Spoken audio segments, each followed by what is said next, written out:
എല്ലാ വെള്ളിയാഴ്ച ഖത്തീബ് ഉസ്താദ് ഓതുന്നില്ലേ? അപ്പോഴല്ലേ നമ്മള് താഴെ ഇരുന്ന് ചെറിയൊരു ദുആ ചെയ്യുന്നത്? ഇമാം മിമ്പറിൽ ഇരുന്ന് എഴുന്നേൽക്കുന്നതിന് മുമ്പ്, ഒന്നാം ഖുതുബയുടെ അവസാനം, രണ്ടാം ഖുതുബയുടെ മുമ്പ് ഈ ആയത്ത് ഓതുന്നത് കാണാൻ കഴിയും അല്ലേ? സത്യവിശ്വാസികളെ, ഇത്തഖുല്ലാഹ്, നിങ്ങൾ അല്ലാഹുവിനെ സൂക്ഷിക്കണമേ. പടച്ചവന് ഇഷ്ടമില്ലാത്തത് നിങ്ങൾ ചെയ്യരുതേ. എന്നിട്ട് പറഞ്ഞ കാര്യം എന്താണെന്നറിയോ? വഖൂലൂ ഖൗലൻ സദീദാ,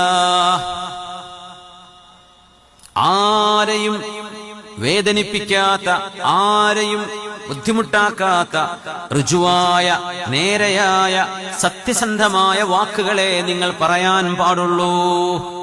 അല്ലാഹുവിനെ സൂക്ഷിച്ചോ എന്ന് പറഞ്ഞിട്ട് പറഞ്ഞു, നിങ്ങളുടെ നാവുകളിൽ നിന്ന് വരുന്ന വാക്കുകൾ ഒരാളെയും ഇകഴ്ത്തുന്നതാവരുതേ, ഒരാളെയും താഴ്ത്തിക്കെട്ടുന്നതാകരുതേ, ഒരാളെയും താറടിക്കുന്നതാകരുതേ, ഒരാളുടെയും അഭിമാനത്തെ പിച്ചു ചീന്തുന്നതാകരുതേ, അത് ഗീബത്താവരുതേ, നമീമത്താവരുതേ. ഖൗലൻ സദീദാ, മാന്യമായ, സൗമ്യമായ, സത്യസന്ധമായ വാക്കുകളെ സത്യവിശ്വാസികളെ നിങ്ങൾ പറയാൻ പാടുള്ളൂ. അല്ലാഹുവിന്റെ നിബന്ധനയാണ്. നിങ്ങൾ എന്തെങ്കിലും വിളിച്ചു പറയേണ്ടത്, അങ്ങനെ പറയുന്നുണ്ടാവും, നിങ്ങളത് ചെയ്യരുത്.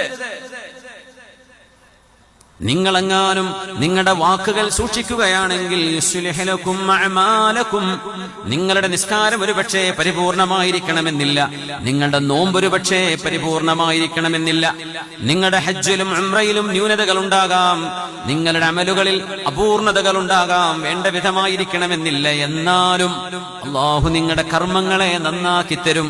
പടച്ചവൻ അതുകൊണ്ട് പൊരുത്തപ്പെടും. അല്ലാഹു നിങ്ങൾക്ക് ആ കർമ്മങ്ങളെ സ്വീകരിച്ചു തരും. നിങ്ങളുടെ വാക്കുകൾ ശരിയായിരിക്കണം. ഖൗലൻ സദീദാ, വാക്ക് ശരിയാവാതെ നമ്മൾ എന്ത് ചെയ്തു കൂട്ടിയിട്ടും കാര്യമില്ല. ചെയ്യുന്നത് ശരിയാവണമെങ്കിൽ വാക്ക് ശരിയാവണം.